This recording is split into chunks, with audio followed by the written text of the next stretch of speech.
All right, everybody, welcome to my very first podcast episode of my own Eddie Garcia talk show. I don't know what it's going to be called, but That's a good name. right. So, as you guys may know, this is guy's Edgar, or you can click here, right?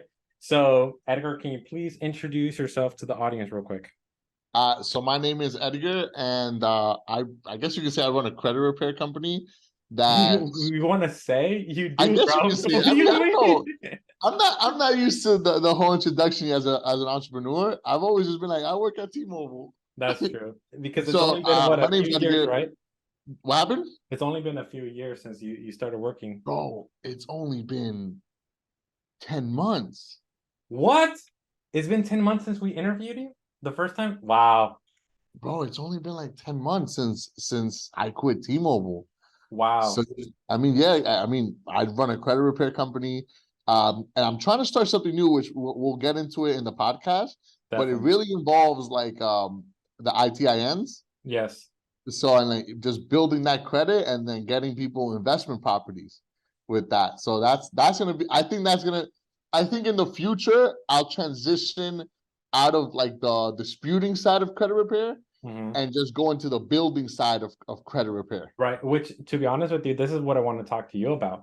Mm-hmm. Because this is something we can definitely partner up because I know you have experience and I also have experience in this. Mm-hmm. And since you have family and relationships in Ecuador, and I have businesses and relationships in Mexico, because we actually have properties, investments, and then we actually have to Mm-hmm. do all this financing and set up trusts in Mexico right now for my Mm-hmm. family. And I'm learning the banking side, which I'm trying to understand the credit side, which I've already been able to help a few people here in the United States with ITIN. So I want to get your perspective on it. And I Mm-hmm. have other clients who also do, other business partners. The guy who I was just talking to before we got on a call, Mm-hmm. so another buddy who does credit repair in Florida, and he helps people get funding with ITINs as well. And he has a Yeah. list of banks that just like approve people with ITINs. Uh-huh. So I'm trying to like get all of us together, sit down and share resources so that we Mm-hmm. can go ahead and just win, right? But awesome, man. Dude, I'm super glad that you agreed to do this. It's always fucking amazing talking to you. But yeah, bro. So the reason why, like, so again, I was gonna tell you this on the podcast. The Mm-hmm. reason why I wanted to interview you is because out of like 99% of the people, there's other people that are like this, but you are one of the very few that is doing everything legally Mm-hmm. correct, and you Mm-hmm. have your ducks in order. You might even have your ducks in order more than I do, right? Mm-hmm. Because when I started was because people were demanding my services, and I was just like bootstrap, let's get everything started, Let's right? get it started. Let's get it Let's get started. everything started, right? And I had to learn all the incorrect ways. Like, for example, it took me forever to fix my credit. Even my credit right now is still not perfect. Why is that? Because I did all the fucked up things that YouTube University told you to do, like all these scam people were telling you to do. I fucked up my credit so bad because That's so I was crazy. believing, but like now I built it enough in a way that is still good. Like I can still get approved for everything. However, like it's not perfect, right? Because Uh-huh. the credit bureaus understand that I was just trying to dispute everything willy-nilly. And because I didn't understand how credit bureau really worked back Uh-huh. then, like years ago, like they're not even willing to remove like one late payment that I still have like in that one account back then. Is it a closed account? It's a closed account and it's a student loan. Oh, I don't know if it works on student loans. I got this. I'll tell you about this offline though. But Yeah. Okay. there's this new method that works All uh right. for late payments, but it can only be but it's a student loan. So they only report 90 days. I never tried it on student loans. I've tried it with like original creditors and it does work though. Okay, we'll definitely. I'm writing that down. We're gonna definitely talk about that offline. But Mm-hmm. though, okay, perfect. But yeah, so because of that, like I was able to just bootstrap the business. But I seen like, dude, you took classes from what's her name? I don't want to mispronounce. Irene, Irene, yes. Irene. Oof, Which, to be honest, I've done so many courses at this point. you've done so many courses. That's yeah, same thing. Uh-huh. I tell people all the time. I've probably spent way over $100,000 in just Mm-hmm. this business alone. And in my last 5 years as an entrepreneurship, I probably spent a total of like $500,000 Yeah, in like man. either failed businesses, like me learning the hard way. And I take that as a learning lesson, Uh-huh. right? And all just up to now, right? It's an incalculable amount of money that I spent on just learning this. And that's what a lot of people don't understand, the inherent risk that you're doing. They think that you're gonna buy one course, and then that one course is gonna teach you the ABCs of how to structure your entire business and everything like that. Uh-huh. It's crazy. There's something that one of my mentors taught me years ago that never made sense, right? Until I got to the level that I'm at right now. And he said the crazy thing is that as you get up in the rankings of whatever you do, um, so let me rewind. So at first, right, when you're first starting at something, everybody's willing to teach you. Like if you wanted to start a credit repair company today, bro, I'm telling you, there's like 40, 50 people that are willing to teach you, right? Okay. But once you start the credit repair company and you want to like evolve and you want to go to the next level, as you go up, there's less and less people that you can learn from. Right. Like there's like, for example, the conversation we're about to have today with iTins, right? There's so many credit repair people that if you tell them, hey, look, I have an iTin, and they see that they can't get the identity IQ report or the smart credit report, that's it. They You're won't even done. touch you. Yep. They won't even talk to you. They're like, well, I can't do it. And it's like, come on, man. Like Yeah. there's less and less people as you climb that you can actually talk to. Well, and here's the thing.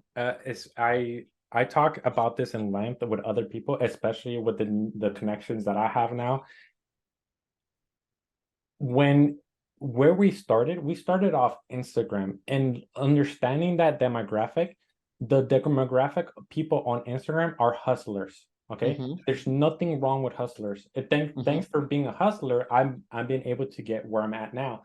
But Mm-hmm. this hustle mentality, there is certain aspects and certain people in the hustle mentality or the hustle group in credit where they're willing to do anything in order to get results or to get money, and they're Mm-hmm. willing to do scams. So for example, when COVID happened and they were doing the PPP thing, like how many people all of a sudden became Ooh, PPP everybody. experts, and they were like, oh, sign up with me, and dude, they were scamming people, and they were scamming the federal government, and guess what, a lot of them went to jail, right? Mm-hmm. People filing fake police reports, dude. That's something I was taught like to Mm-hmm. do, like, oh, call the police. And Mm-hmm. even I told people like, hey, that when I first started, like, yo, that is a way to get things deleted. And now Uh-huh. if looking back at it, I was like, dude, I should never, like, obviously, thankfully, the only people I helped to do Uh-huh. that was one person, and they were a true victim of identity theft.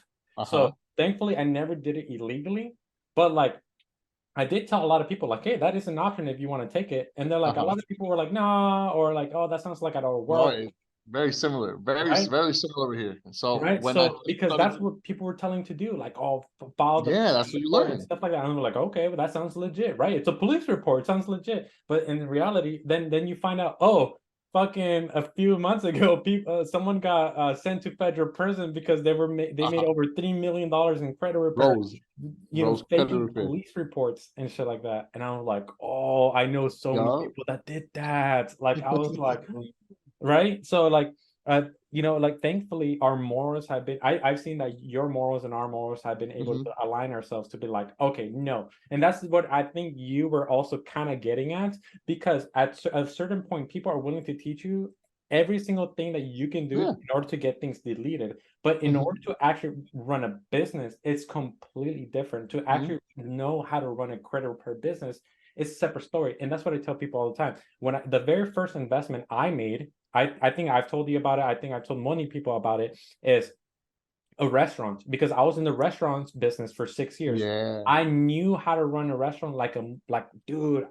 I'm still better at running a restaurant today, and I haven't been in the restaurant business for years than credit. Why? Because I did it for 6 years. I did it for such a long time, and I was at the best. I ran a Domino store, and my Domino store was the number one Domino's for 3 years in Ooh. a row in the entire world.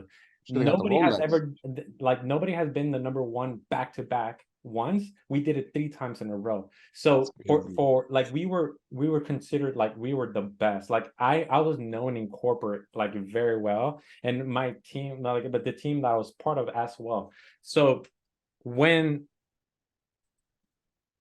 I wanted to own my own restaurant, so because I was taking a look at my life, I was like, what am I good at? Oh shit, running a restaurant. Like, holy shit, I'm really good at this. I should become an owner, right? And then Uh-huh. when I was offered the chances of buying a restaurant, I jumped all in without looking at any warning signs, without making any due diligence, because I didn't know what due diligence was. I Yeah. didn't understood how to buy a business. I didn't know what I needed to do. I didn't know what a P&L was, or I did know just because of food perspective, like Uh-huh. but I knew F&L, like food and labor, but I didn't know P&L, like what's an actual an Hmm. income statement from an accountant of the business Yeah. and how it's doing, right? And I was sold this franchise idea for like a shit $330,000. Like it was a $500,000, like $500,000 price point, but we were able to make a down payment of $330,000, which is stupid amount of money. It was not worth that much, but we didn't know that, right? We didn't know what an LLC was. We didn't know what an EI number was. We didn't know like how to get a permit. We had no idea that this business was all a fucking illusion, and we didn't own anything on paper.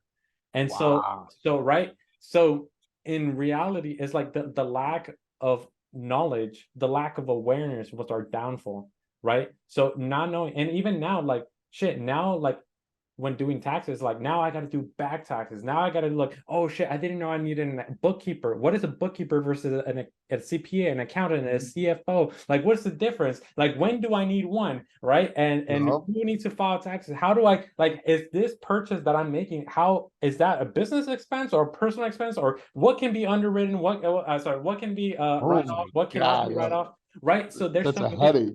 So and then HR, like how do you actually, dude? I just hired people from the Philippines, just starting like, yo, okay, I'm gonna send you this payment through this application, right? Hmm. Didn't know I needed to collect identities. I didn't know I needed to collect paperwork. I did because then otherwise I would be paying the taxes on the money that I'm sending them, right? So it's like all these things that people don't teach, because then on the credit repair thing, they're like, oh yeah, this is how you dispute shit. But when you want to run an actual business, all right, Hmm. what bonds do you need? What permits do you need? How do you set up the actual corporation? What type of Hmm. insurances do you need? How do you actually hire people? How to actually put them on the payroll? Like what is good bookkeeping? Like all that shit, that is the actual running of a business side. And that's what I'm telling you. I think obviously I haven't looked at your financials, I haven't looked at your business inside, but from what I can see, I think you're Hmm. running it very well and successfully, and I want to congratulate you on that shit, bro. It's only Thank you, been man. I two really months, man. appreciate it. Congrats I on that. worked hard on it. I worked hard on it. Dude, I know, I noticed, man. I noticed, and you're one of the very few, like I said from the beginning,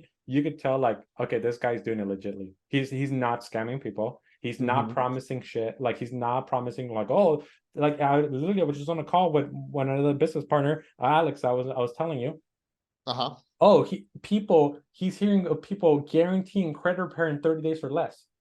You can't do that. Is that fucking Can't do illegal? that. You can't. And it's so crazy. Like how can I say? It's like the deeper you get into credit repair, you realize that it's not possible to offer credit repair in 30 days or less. And then it kind of sucks because you're always fighting those expectations. Like Right, it's like how as a business owner, right? How as a credit repair business owner, are you supposed to compete against that? right. No, It's like, exactly, exactly. Well, you figure it know out. how I competed with it?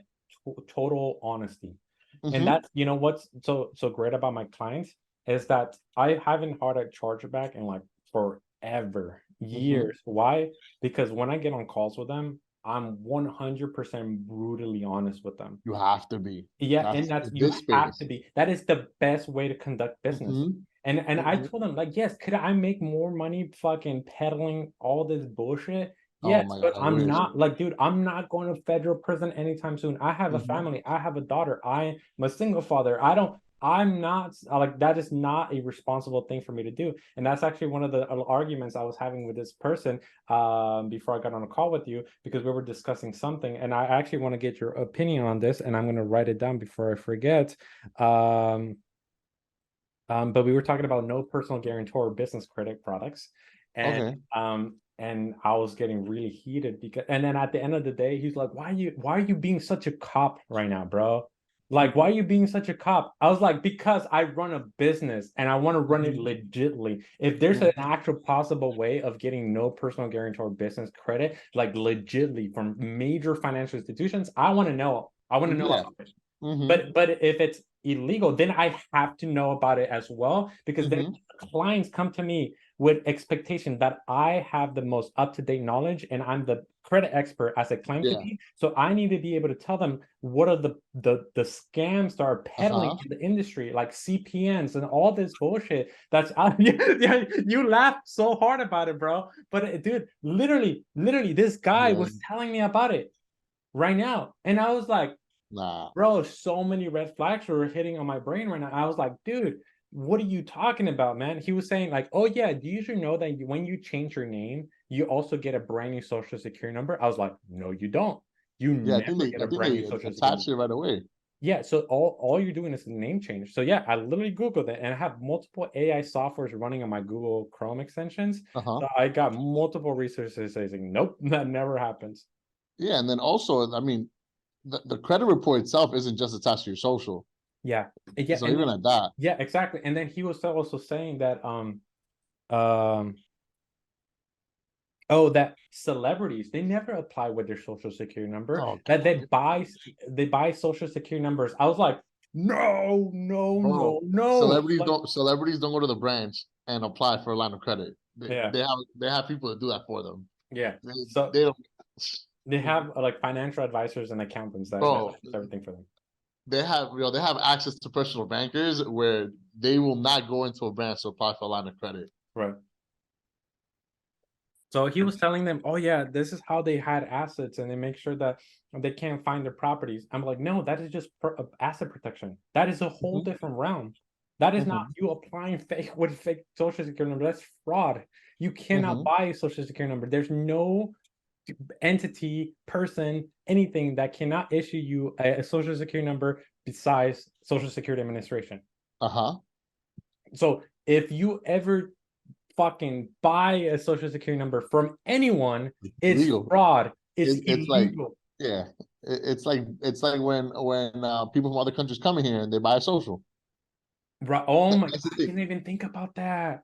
It's like, bro, it's literally that, and then people just named it CPNs. Well, yes, That's right. it. It's Buying just privacy numbers and protection numbers. yeah, and they made this whole backstory about the celebrities, and they fluffed it up. And Right. by the end of the day, it's no different than in New York, right? We have a strip called Roosevelt, and Roosevelt, it's where all the Hispanics go, right? Okay. And in that strip, you'll always hear people saying like, "Oh, social, social, social, social," and that's how you buy socials. Like my family, when they first came into the country, that's how they were getting around. They had fake socials because that's where you would buy it. Over Right. the years, those same methods that people use to get those fake socials, you Right. know, getting them from underage kids, getting them from Deceased deceased people. people, Yep. they just instead of saying, "Hey, I'm going to sell you a stolen social," I'm gonna just tell you, "Hey, I'm gonna sell you a CPN." That's like, Yeah. bro, it's the same thing, man. Just Just they rebranded it. it's the same bullshit package differently. Yeah, yeah, it's bro, Yo, I didn't it's even think that. about that, because here's the deal. My parents came to America, thankfully, before, like in the 80s or 70s, I can't remember. Um,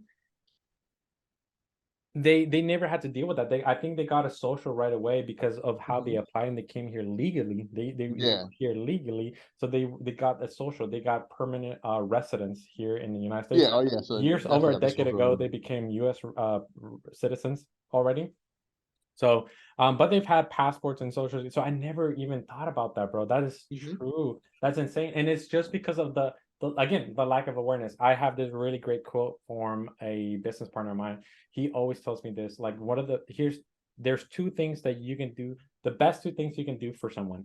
The first thing is raise their level of awareness, right? Just educate them and help them understand, because sometimes with even people operate a level of frequency where they cannot receive the message. When you talk to them about, like, for example, let's say you've never had any physics education, and then all of a sudden I start talking about dynamic physics and how trusts are built and how bridges and how suspension works and certain bridges work well and not, whatever, that shit will go fly over I'm not gonna listen. because you have no you have no sense of understanding of that realm, even the basic knowledge about it, right?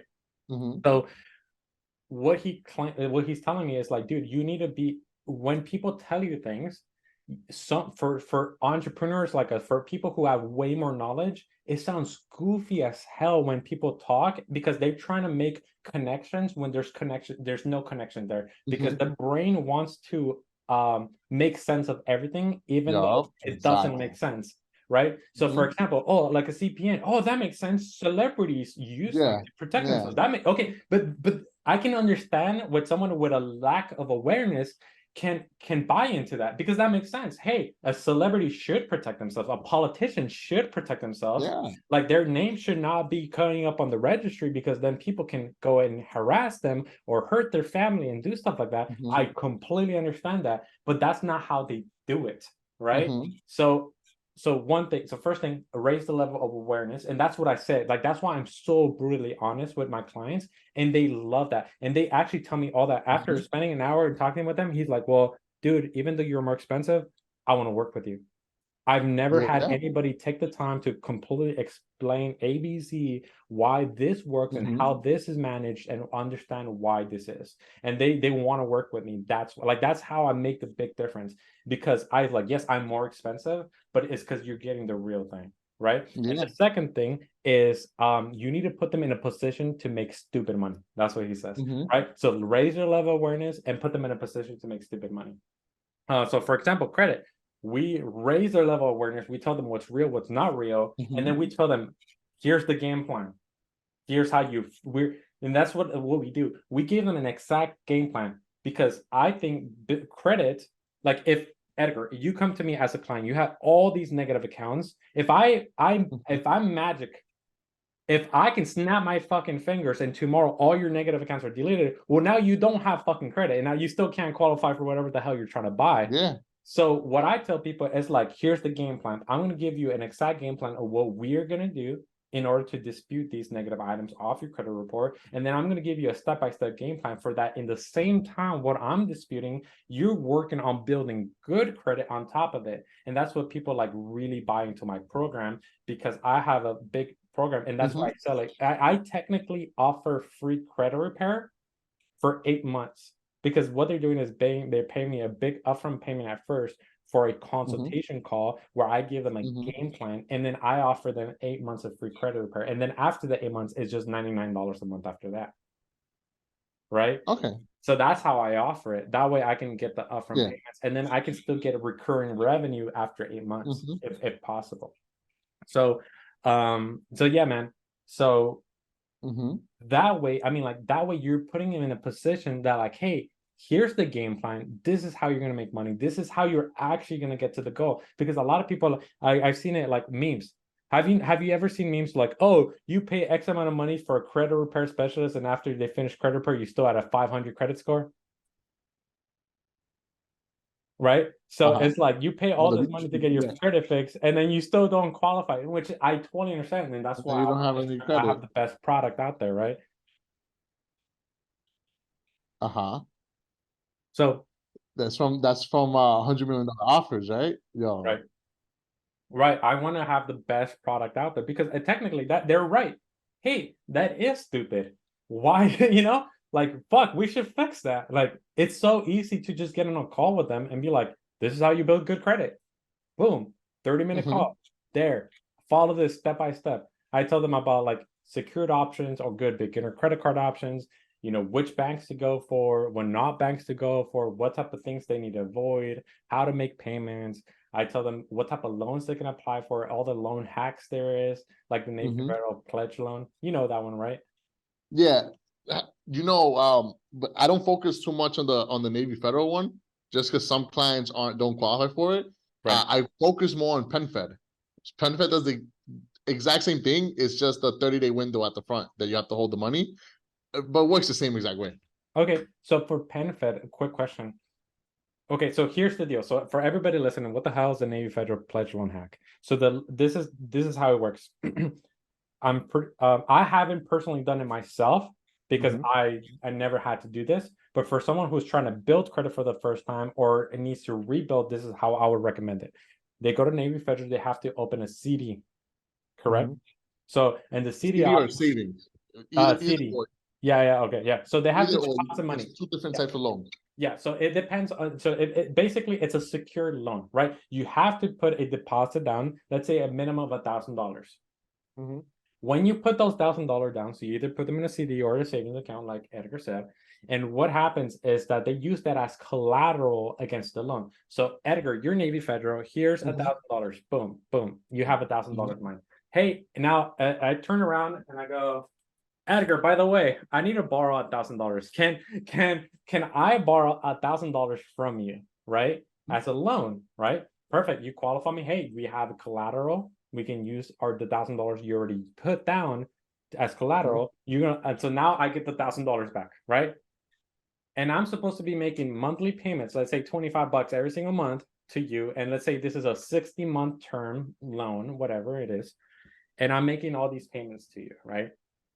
Well, the hack is that if you pay 90% of the loan off in the first month for the first payment, Mhm.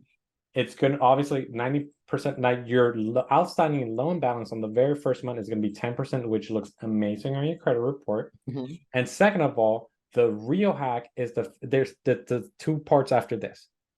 Uh-huh. Navy Federal, when you pay a lot more than you're supposed to, than the $25 or the minimum payment that you're supposed to, they do that as an advance payment on your next payment. So technically, when you Mhm. do that, you don't have another payment due until like years down the road or months down the In the road, future. right? So for example, my auto loan, I think it's like, I don't know how much it is, but I put like $750 into it every single 30 days. And I think if I were to go look at my auto loan, like when is my next payment due? It's like not until 3 months into the future. But I'm making Mhm. monthly payments because that extra is keeping bumping the next payment down the road. So when you do that, Mhm. now you can forget about the loan for the next 2-3 years, and you're gonna have on-time payments for the next 2-3 years without making another payment. That's the first hack about it. The second hack about it is that because it is paid more than 90% down or like at 90%, they will release the deposits because now they can Mhm. uncollateralize it because it's only 10% of the loan left, right? So now you Mhm. get your money back in 30 days. And then you can go ahead and do it again with a bigger loan or just do it again so that you can have two Mhm. loans open at the same time. And so okay, are you claiming that PenFed does the exact same thing? Yes. So the reason why I had to find an alternative is because we're Navy Fed. It's not necessarily too hard to get into, but there's certain clients that just won't get into it, right? Correct. So the way I was thinking about it was if I want to do this at scale, because I do education at scale. I have this, I don't really promote it too much on social media, but I have something called New Leaf Academy, where it's a learning platform hosted on Circle. And it's just like, I think it's now like 40, over 40, 50 videos, right? Which my Nice. clients have to watch that in order to be eligible for a refund. So in those, it talks about how PenFed is the way that you should do it. Why? Because everybody qualifies for PenFed. The only difference between PenFed and Navy Federal is that PenFed, you have to hold the money in the checkings or the savings account for 30 days. Which is So the same thing. Which is the same thing. well, for Navy, you could do it right away. Yeah. For Navy, you could do it right away. With PenFed, it's like 30 days. So if I want to do like $100,000, I have to hold the $100,000 in PenFed.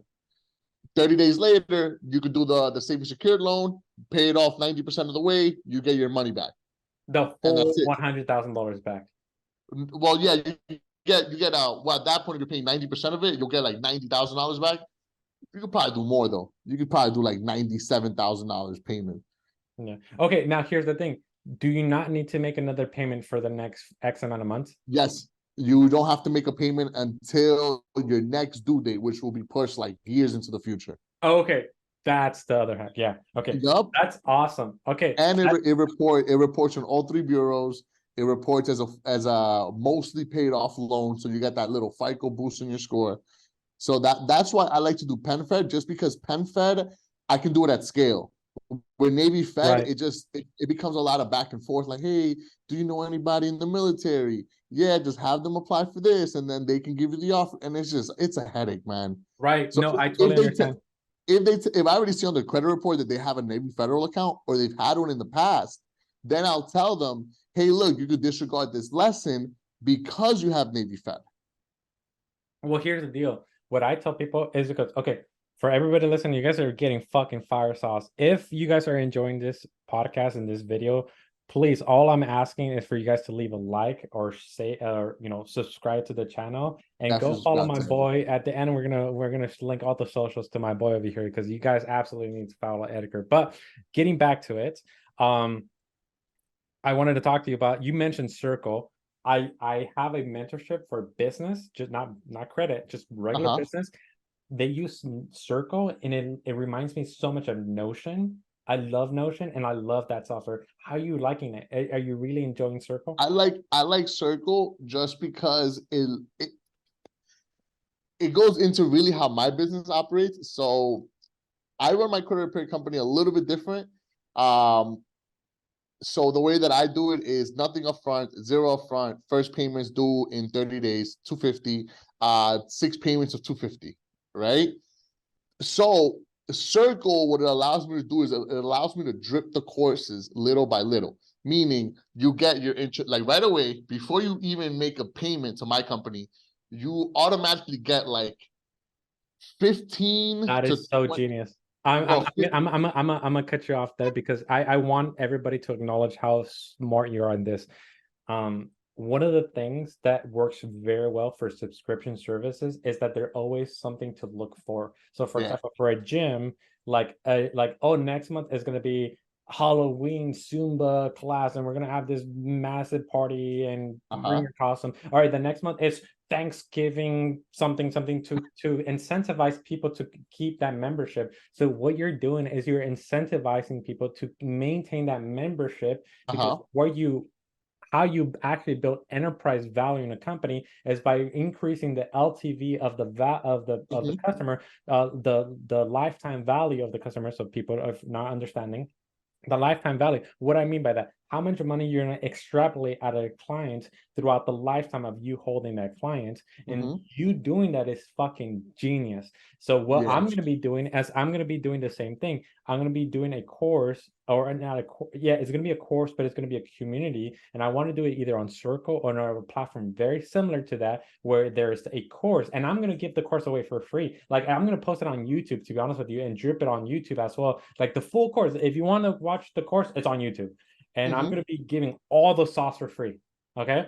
But basically, I'm going to make the community aspect monthly charge, and they're going to get a bunch of benefits to it. I'm going to give them all my secret data points on everything on the banks, Mhm. because since I apply for a bunch of clients and customers, I actually get real-time data points. Like, for Yeah, you example, have when the fresh people data go, points. yeah, when people want to go get data points on a bank, they have to go to credit boards. But a lot of times it's not organized or filled out to completion. And I have all the data, right? Mhm. I have all the data, and they're gonna get all my relationship with my banks and all that stuff in the community.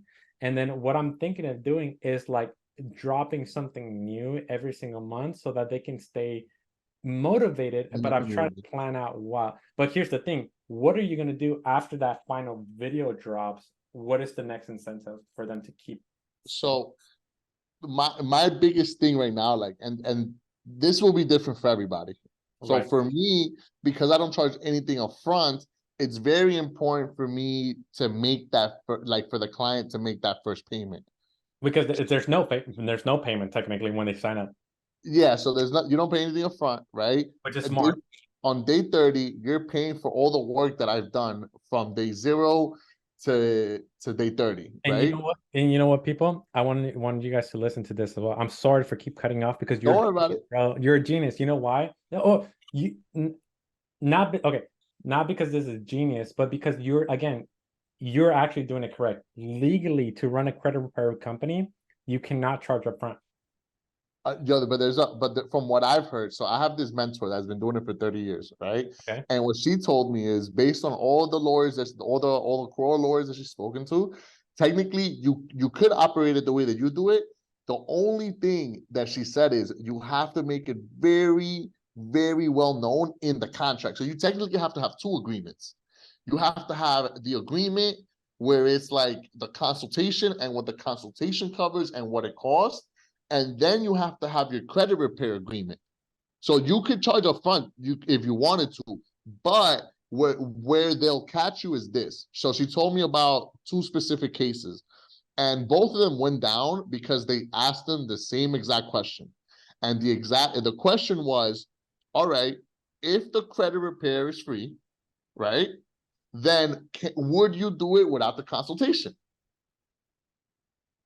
And because they were like, no, if there's no consultation, I will not do the credit repair for free, then that they got them on crow off that.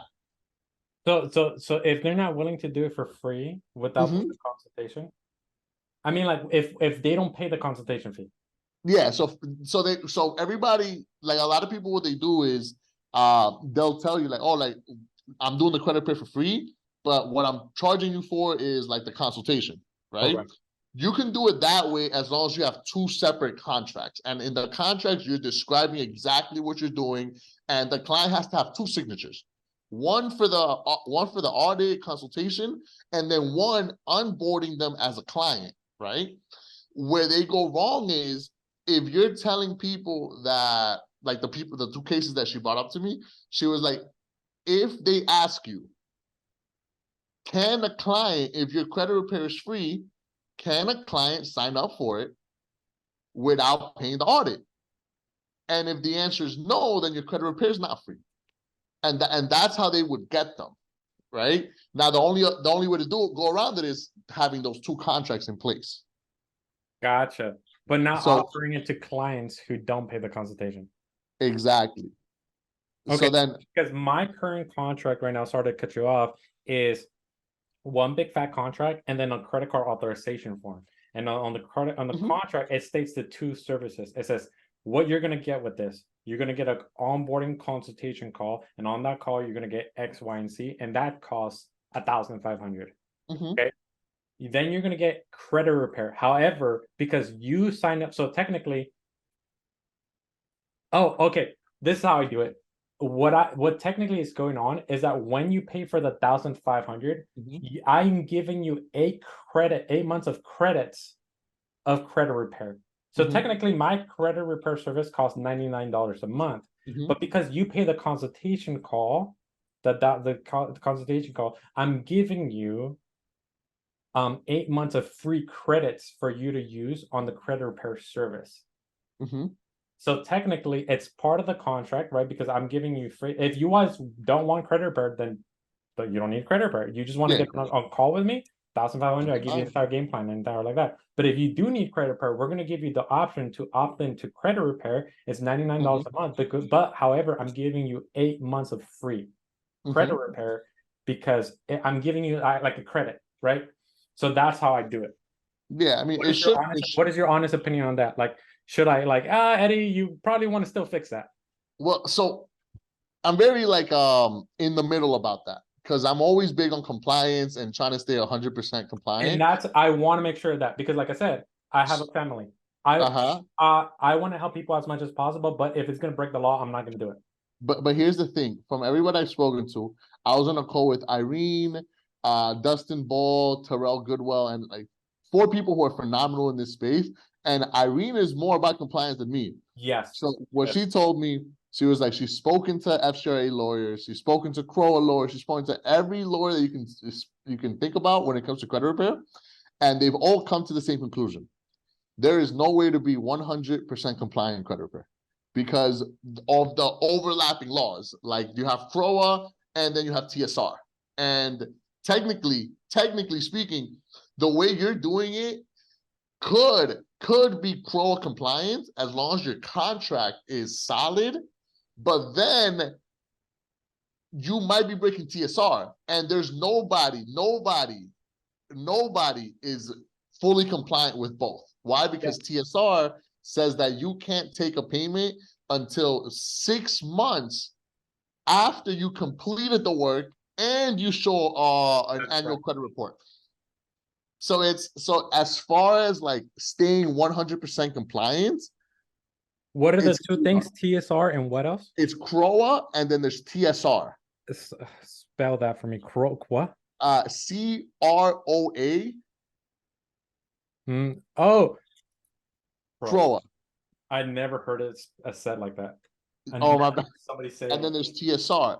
But then what Irene did say, and it's always stuck to me, she's like, look, there's a big possibility that you will never be 100% compliant in credit repair. Right. But the biggest thing that you have to do to avoid like the feds knocking on your door is this: just give people their money back. If you notice every single case of any single credit repair company who has gone to jail or who has got fined, it's always two things. They either do FTC reports or they claim to do credit repair, they get no results, and then they don't get their money back. So she said, if you just don't want like the feds knocking on your door, give the same way that we take people's money and we're so quick to take their money, just be quick to give it back. If your service doesn't work, like, because the nature of the business, we can't promise people results. But here's my rebuttal to that. I know that's a law, but if I were to be a lawmaker and I'll be telling them people, I would like it's okay. So in that case, so when you hire a lawyer and they don't win your case, they gotta give your money back. No, so because from my understanding, because here let me explain my situation. Oh, yeah, like my viewpoint. I tell people that credit repair companies are almost like attorneys. Think about it, because people think, oh, credit repair, I give you money, it's a guarantee, boom, right? And I tell people it's like this. Think about it like this. Think about credit repair companies is like hiring a lawyer. When you hire a lawyer, they tell you, you explain to detail your exact situation. And then what they got to do, they got to collect all this documentation from you, get the timelines, understand what the hell is going on in every single situation, what's going on with you, understand your case. And then on that case, after understanding your full case, they got to understand what would be the best course of action and know of a game plan of what to do, right? Who they should sue, who should they go after, where to file a lawsuit, who, all this stuff, right? The next thing they got to do is write a lawsuit on your behalf, right? So they're writing this lawsuit on your behalf, representing you because they're your attorney. Right, and they write this lawsuit with the best of knowledge of the law of the current laws, and they understand where to go file these lawsuits and who to go after. Right. Okay. Then they submit those lawsuits to the correct agencies, and then after submitting to the correct agency, they maintain your lawsuit, and they understand that they're talking to the other teams, the other lawyers, they're collecting information, and then guess what? The next thing is represent you in court, right, to the best of their abilities. But they can never ever guarantee that you're gonna win, that you're gonna win your case, and they cannot guarantee how much money you're gonna win if you win, right? Because they have no power to bribe the jury or bribe the judge or anything like that. Okay, so that's what I tell people, like that's how credit repair companies work. They sit down on a call with you, they understand your situation to the best of their ability, then they write a game plan. Okay, in that case, we got to do, okay, for this account, oh, you were telling me that is fraud. Okay, in that case, we do have to file an FTC. If you do want to file a police report because you're a victim of fraud, there's those options. Oh, if this a collection is the middle account, okay, cool, let's write that down. Like, and we get all this information, and then we start thinking of the game plan of how to execute the best, to each account, right? And then we write the dispute letter into the correct agencies, to the correct collection companies, creditors, credit bureaus, even CFPB, BBB, Attorney General, if we want to. We write this entire game plan, we write these disputes down, and then we send it over through the United States Postal Service. We keep monitoring those disputes, and then we represent you. We can even, like, even my team, we get permission from the clients to represent them on phone calls to the credit bureaus to hear updates. Hey, did you get the dispute letter? Hey, right here, certified mail says that this employee at this time, at this day at this time received my dispute letter. Awesome. Is it a scan and upload on the system? Yes, awesome. Are you disputing the correct accounts? Are you disputing them for the correct reason? Okay, what is the given time frame on that? And how am I going to hear back from you? From email, phone call, mail, etc., and just represent you to the best of their abilities. But we cannot guarantee that we're going to be able to remove those accounts. And that's what I tell them. Like, hey, you're literally just paying for my consultation, like my knowledge and my time. Like whether it gets you results, like we cannot, by federal law, we cannot guarantee it. Yeah. And so that's what I always tell people. And they were so cool with understanding that, and they totally agree with that. And that's why, like, I want to work with you. Right. But if I were a lawmaker, I'd be like, that's not fair for credit repair companies. There's a lot of laws that are not fair for credit repair. 100%. Yeah, I'm like, that makes no sense, right? But okay, but please explain to me the law. So the way that I think about it now, right, is because I work with a lot of FCRA lawyers and FDCPA lawyers, and right now, like the process that I do in credit repair is known as pre-litigation, which is I do a 5-round process. After the 5 rounds, I send that case over to an FCRA lawyer. They audit the reports for violations. And if there's violations and there's damages, then the lawyer will actually take the case on for free. He'll only get paid if he wins the case. So okay, yeah, but here's the case. Because he's so good at his job, so that he's almost taking a bet on himself, because they have to. But he has the experience, right? Because he can, because that's almost like factual disputing, right? Factual and pre-litigation is very similar. Yeah, exactly. Because you can factually show that if something's reporting illegally, which but when you do it through credit repair, the credit bureaus go like, who cares, right? A lot of the time. But with a lawyer, when you actually go to court, like that's where it really gets upheld through a judge, because a judge is a human being that can rationalize that makes sense. That doesn't make sense right there. That should be fixed or deleted, right? Yeah. So that's why when he sees that account and he sees and he has the documentation, he can bet on himself that, like, okay, I already worked with these judges. And to be honest with you, lawyers and judges, they work like this because they see each other. Like, for example, an attorney that is an injury attorney of car accidents, they see the same judges again and again for fucking years. So they almost like they have this working relationship where they understand each other and their needs, and their prosecutors, like they all work together, right? So it makes sense. Like that makes sense. Like for a lawyer to be like, because the reason why we can't do that is because we don't have that relationship with the credit bureaus, and the credit bureaus are not incentivized to fix the client's credit report at all. And the judges they're not incentivized either, but they have a duty to do, and they're upheld by the United States court system, right? Is the United States court system perfect? No, fuck no, not at all. But it is better regulated than a private company. So that's where I can make my case and say, well, no shit, because that they can almost bet that by the judicial system that it's going to get taken care of, right? We can't do it because all we're asking is for a company to do an internal investigation on themselves, and where they're not clearly incentivized to do this. So okay, but sorry, you go ahead and continue. So you send the letters to an FCRA attorney, which I would love. I remember when we were talking in New York, you were telling me that you're about to start doing this. I would love to get in those contacts from you, bro. Yeah, I got it. I'll put you in touch.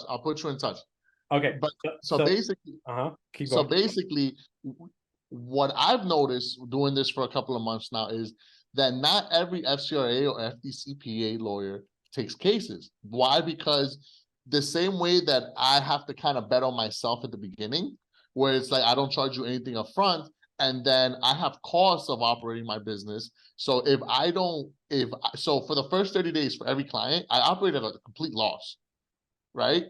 Right. But on day 30 is when I kind of make a little bit of profit. Those lawyers are the same exact way, because there's filing fees for them. Right. And there's a bunch of other fees that they have to go into, like investigating the case and the time that they spend with the client. And so when they have a file in front of them, they want a case that they're like, okay, I see the damages, I see the violations. I think this is going to be an open and shut case. Correct. So the way I look at it now, so before I used to kind of take everybody as a client, like, bro, you could have 40 charge-offs, bankruptcies, and I'll take you. But now I'm more careful of who I take on as a client, because I try to operate the same way as the lawyers do, where it's like, I will take a client only right now is if I can clearly see that I can help that client. Yeah, So and see one, that's where our two business exchange, and that's why I have so uh-huh. massive respect for you, and that's why I wanted to interview you so bad. Why? Mm-hmm. Because you're super compliant. Like because you're looking out, because truthfully, that's the true way to do credit or run a credit repair business. Because you can't, unfortunately, depending on how everything is, there is some people like, yes, look, dude, you have fucking 40 late payments. It is your fault, dude. Like, Mm-hmm. yes, you did get charged off. Like, you did fuck, Uh-huh. right? And there should be consequences to people's actions. But at the same time, I understand, like, hey, people change. Like, Mm-hmm. like I believe people can change within a year or two, and they can get their life around. Yeah. So I want to be able to help them out, but I can't be doing it for free because Now, of course. I don't do it for free either. I can't do it, right? I I have don't do it bills for to pay, I free. got family feed, I got mouths to feed. So I would be, so that's why I make it in a way like, look, I'm willing to take anybody, but you got Mm-hmm. to really understand that this is how it works, and there's no guarantees. And if it doesn't work, you can't come crawling back to me and tell me, give me my money back. Because Mm-hmm. what I'm doing, as I even tell them, so it's like an attorney, I can't guarantee that I'm going to win your case, and I'm acting like a mail service. Like, all I'm doing is Mm-hmm. writing these letters on your behalf and shipping them out, Mm-hmm. right? So you're not going to go sue, or you're going to ask for the United States Postal Service for the money back that you spent on the letters that they mailed for you, right? Mm-hmm. So if you sign this contract, you understand that that's a risk you're willing to take, right? Mm-hmm. But I'm also going to be giving you so much knowledge on other things that we're going to be helping you on, right? And now for my business, we actually do file a lot of FTC reports. That's actually a part of the process. But Mm-hmm. why do we do that? Is because, to be honest, we do it for two main reasons. The personal information section, Okay. technically, anything that is a variation, or that old addresses or variation of your current address, Mm-hmm. that within, when you claim, I don't know how that got on my credit report, that falls right into the identity theft, right? Or Mm-hmm. like fraud, because you don't know how that got there, Yeah, it could have got there by somebody else. right? So Yeah. because you don't know how that got there, you have to make sure that you take all preliminary options, and you cover yourself as a person. Like, hey, I don't know how this got there. I'm not claiming it's identity theft, but it could be identity theft. So I'm going to tell the FTC Mm-hmm. report, the FTC, to take a look at this, and letting them, like, hey, I got this going on. I have this on my credit report. I don't know how it got here, but I'm letting you know, and I'm going to do a report. Because first of all, anyways, when you call the bureaus, they ask for it. Like, they're telling you, can you please file this for me? Okay. Hey, Mm-hmm. if worst case scenario, if the FTC is like, why did you file this FTC report? Because the credit bureaus told me to do it, Mm-hmm. right? And we have recorded calls of them doing it. And especially, this is especially true for hard inquiries, right? Mm-hmm. If you're telling me, hey, you're going to tell me you didn't apply for these hard inquiries, cool, awesome. Therefore, you fall for identity theft. In Mm-hmm. that case, and trust me, when you call the credit bureaus, they're going to tell you to go file an Exact same thing. they're going to tell you the exact same thing. So I have no problems doing that. Like, hey, look, we're Mm-hmm. just following what the credit bureaus are asking us to submit. And we are like, because you have to create an account for the client, and for the FTC, you have to file the FTC, then you get a verification code, and then we submit that verification code, and we were able to download the FTC report. But we do it all in a Zoom call together with the client. So the Mm-hmm. client is giving us full consent, and we're just filling it out for them and helping them apply. So I want to bring this back into even items, and giving people different items and stuff like that, or EIN numbers. It is fine to charge people for service in helping them apply for an item, helping them apply for an EIN number, but Mm-hmm. you can't then be like, oh, you pay me money and you're buying an item from me and I give you an item. That doesn't work, Yeah. right? Mm-hmm. That's the illegal part, right? And that's what people don't understand. I cannot be applying for FTC reports on behalf of clients without their consent and knowledge and approval. But if I get on a Zoom call with them and I get their verification and I walk through the process with them and I tell them exactly what we're disputing with the FTC, then that is fine. All we're helping the client is guiding them through the application process. Yep. As long as the client signs off on it, it's off your hands. Right. It's really off your hands. Yep. Well, to a certain extent, extent, I believe, because it just depends on what the crime you're trying to commit. Because like if like people can be like, well, the client told me, but you are the specialist. You should have known that is illegal, right? Well, obviously, we don't. Like that's what a lot of people do. That what we don't do is just put everything under FTC and be like. I know some people what they do if they have to file the FTC, they have the client sign off on it, like on the credit report itself, like an ACR. They'll have the client sign off on it and put that this account does not belong to me, or whatever reason you're gonna put on the FTC claim.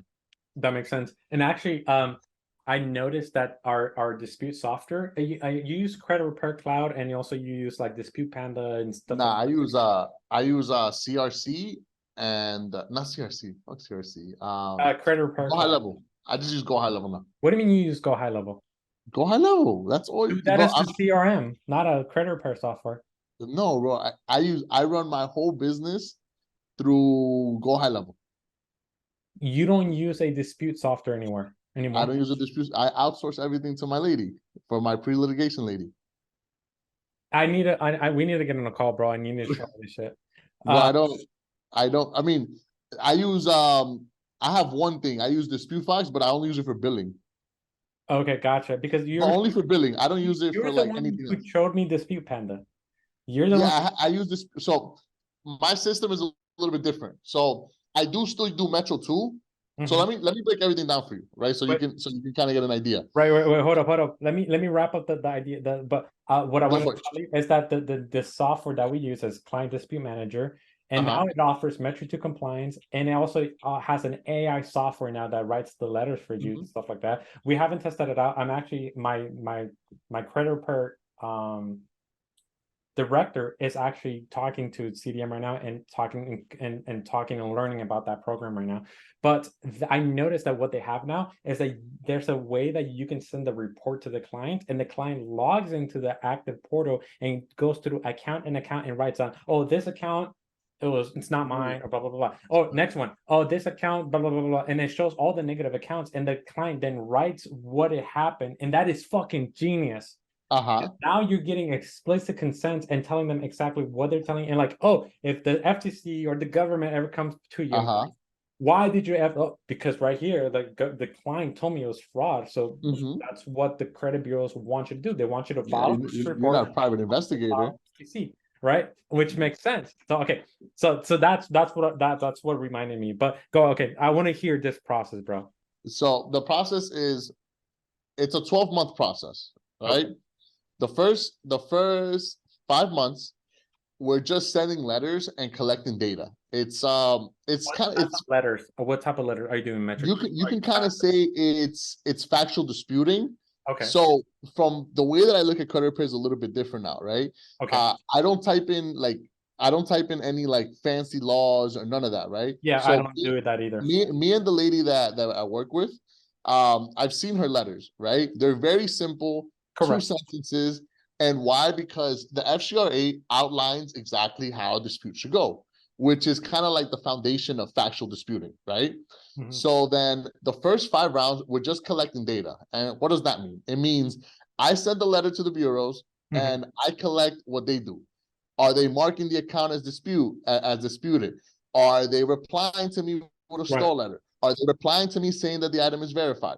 Right. Yeah, so for the people listening, you know why that is genius? The reason why it is genius and people don't understand this is because the whole point of going through going and filing a lawsuit against them is not because of what is reported, or like one of the options is not because of what's reporting, but by the process they took, because according to the FCRA, they have to do an investigation and comply with you and work with you in a certain manner. And then when they don't do that, that's how you can get them. That's when you catch them on the back end. Yeah. So on the that's what we do the first 4 months. We're just collecting data. All factual based disputing. it's basically, yeah, it's basically factual disputing, right? And you're keeping clear records on how they're responding back to you. Yes, but I know factual is investigation, reinvestigation, method of investigation, and No, something no, else. no. We don't do that. We It's just not so that factual is just basically what can you factually prove on the credit report. okay.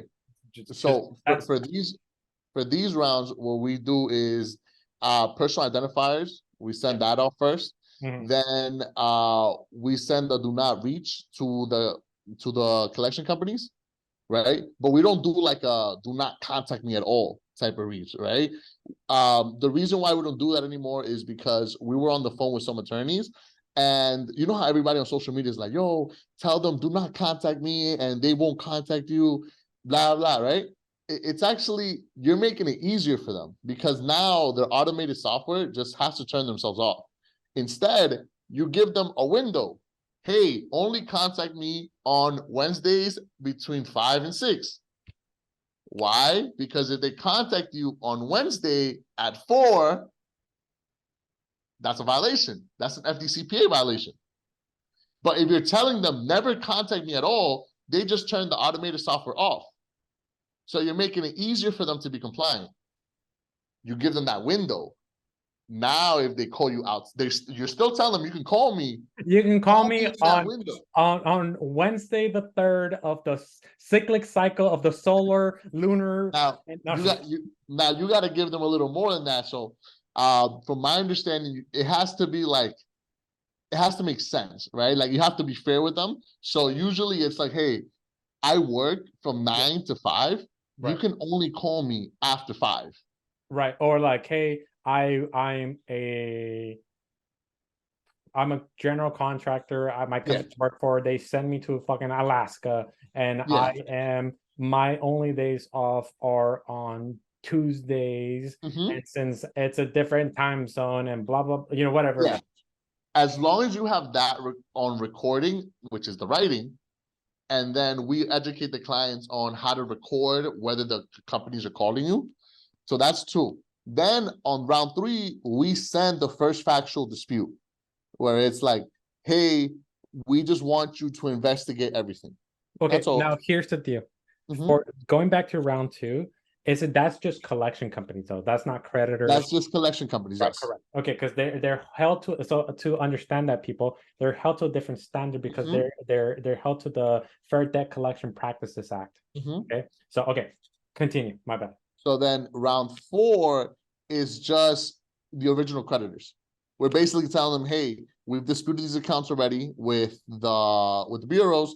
Now we're disputing it with the original creditors. Where we never asked them for like a reinvestigation. We never asked them for a method of verification. Yeah, because they don't send that over. They never do it. But yeah. So actually, collection companies do. So if you ask them for a method of verification, they actually send you everything they have. We don't even ask them for that, honestly. But I think okay, so just to make sure, round 3 is just, hey, just you send a letter to the credit bureaus. Just actually on round 4, my bad. We do on round 4, it's collection companies and creditors. Okay. So that's the first time where we ask them for first round to prove the debt. First round, personal information. Second round, personal identifiers. Second round, do not reach. Third round is the factual challenge. Fourth round is, what is that? Yeah, where we actually what? What's the third round? I don't understand the third round then. Factual challenge, where we just ask them to verify. Verify everything. Okay. Yeah, just verify everything. Like we're just verify that these items are correct. And then the fourth one is the collection companies. We actually send them it's that thing where you ask them to give you all the proof that they have that belongs to you. And then the original creditors, where we tell them, hey, look, these items are still on the credit report. We've already disputed it with them. Can you please do your job on these? We get those 4, right? We record all the responses. When you say original creditors, are you claiming that you dispute the collection? Are you talking about collection accounts where you dispute the collection directly with the collection company, and then also dispute it from the original creditor at the same time? Like Bank of America, Wells Fargo. Are you talking about charge-off accounts that are not in collection? So any like, for example, if it's like a charge-off account from Capital One. Okay, but also the collection account of a Navy Federal loan, auto loan that got sold to a collection company, ABC collection company. Well, they're both furnishing the data. So regardless, we'll send them to both. Right. Okay. That's what we do on round 4. We wait the 30 days. Now we see all the responses. Month 5, we're doing audits, right? We pull the customer's annual credit report, and we're checking for all the violations. We do this in-house, where it's like she'll audit all the reports for me, right? If she finds any like immediate violations, then we can go and shop it around with different FCRA lawyers. What are at the top of your head, what are some immediate violations that somebody could be looking out for? Immediate violations would be, was the account marked as dispute? Right? On mortgages, Equifax has this habit of never putting, you know how there's an item, there's a value that says it's like high value, it's like the highest limit or highest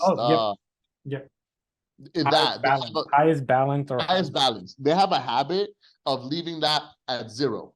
Hold up. Yeah. All right. I have to leave like in 2 minutes. All right. If you want, I'm gonna go to the doctor's and I'll probably be back like in an hour if we have time. I got a call with the actual underwriter of M&T Bank. I'll try to get you introduced. He only deals with clients of $20 million and above. Oof. So he's the vice president of M&T Bank. All right, perfect. So if anything, we reschedule another call. Let me finish this part. So on month 5, we do the audits. Once we find immediate violations, we send them off to the attorneys, and then they'll do a second investigation, because now they're checking for everything. They're checking, was the client like contacted, right? Because on round 2, we told them don't contact us outside these windows. Then we check any other violations, and there's hundreds of violations you could catch them for, whether it be like inaccurate data, incomplete data, like certain things, like, you know how when Equifax, they'll have, or Experian, they'll have blank, blank, blank, blank, 60 days late, blank, blank, blank, things like that. Right. We'll catch them on that. Whatever item there's violations on, we send that to the FCRA lawyers. They'll sue on the client's behalf for free. And then if there's a settlement, my company takes 50% of it. And we're talking about thousands of dollars per negative or it's up to $1,000. So a lot of people think that it's mandatory 1,000, but the law says up to 1,000. It all depends on the damages. So it really all depends. So my job is really this. My job is finding how having the negative credit report brings damages to the consumer. Right. Because there's cases where, look, there's no damages. Like the customer hasn't been trying to get a home. The customer hasn't applied for credit and been denied. It's not affecting the customer. So it's like, I really have to dig deeper into the customer's life. Wait, hold up. So can you put in a game plan that they should apply for credit like halfway through the credit repair process? Just one simple application and I could. And get denied so that I could. Purpose. Well, my thing is, while this is all happening, I'm doing credit building. And credit building, certain products they're not going to get approved for. Not because I don't want them to get approved for, but yeah. It could happen. Like, no, it's a possibility. It just happens. Right. Like, for example, like even with secured cards, like Discover, if you don't have a 580, they won't approve you for secured card. Correct. That's what it is. So it's like, that's not my fault. I'm still going to try. Nice. So I'm still going to try. But yeah, we can continue this call because I literally have to go and No worries, dude. Edgar, you're a fucking beast, bro. That's only half of the process.